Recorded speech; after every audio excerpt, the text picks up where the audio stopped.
नमस्कार दोस्तों। आज फिर से मैं आपके लिए ज्ञान से भरी एक कहानी लेकर आया हूँ। ये कहानी गौतम बुद्ध और एक दुखी भिखारी के बीच की कहानी है, जिससे जीवन का बहुत अच्छा ज्ञान मिलता है। एक बार महात्मा बुद्ध एक गांव में अपने शिष्यों सहित एक घने वृक्ष के छांव में बैठे थे।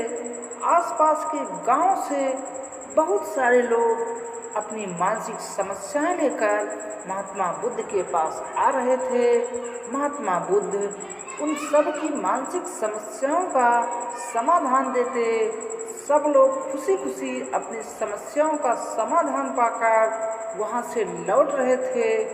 वहीं से कुछ दूर बैठा एक भिखारी लोगों को बुद्ध के पास जाते देख रहा था और अपने भाग्य को कोसता हुआ यही सोचने लगा कि अभी कुछ देर पहले तो ये लोग दुखी मन में मुंह लटकाए उन महात्मा के पास गए थे और अब इतना खुश होकर कैसे वापस लौट रहे हैं। आखिर माजरा क्या है? जरा मैं भी जाकर देखूं कि वह महात्मा ऐसा कौन सा खजाना बांट रहे हैं जो इन लोगों को इतने प्रसन्न कर दे रहे हैं और उनके चेहरे को खुशी से भर दे रहे हैं।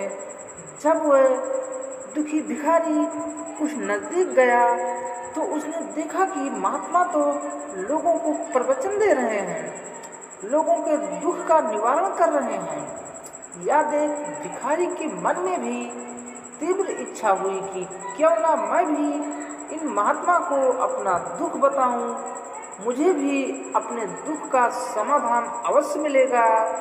बस फिर क्या था, समाधान पाने की लालसा लिए भिखारी महात्मा बुद्ध के सामने पहुंचा और हाथ जोड़कर प्रणाम करते हुए बोला, हे महात्मा, मैं भी लोगों की मदद करना चाहता हूँ।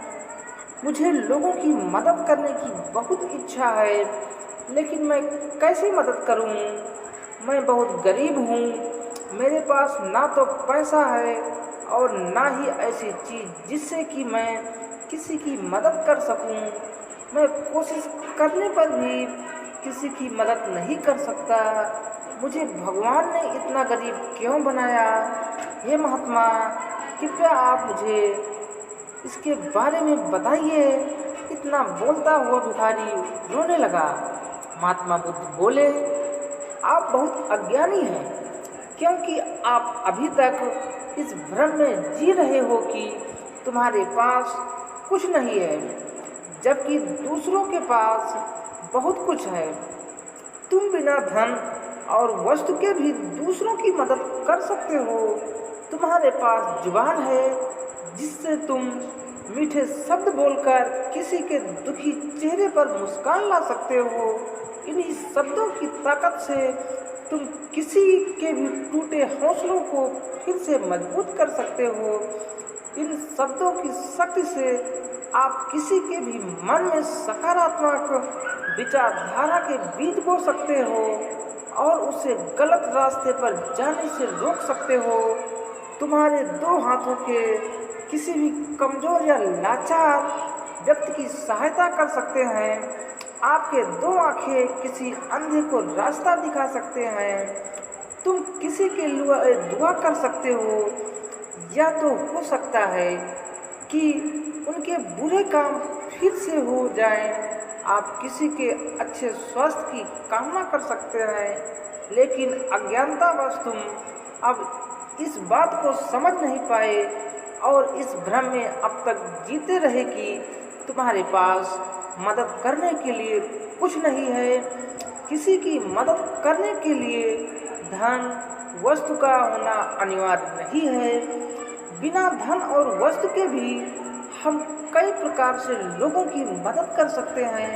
महात्मा बुद्ध के ज्ञान से भरे हुए सुंदर शब्द सुनकर भिखारी के चेहरे पर मुस्कान आ गई और वह खुशी से झूमता हुआ वहां से चला गया।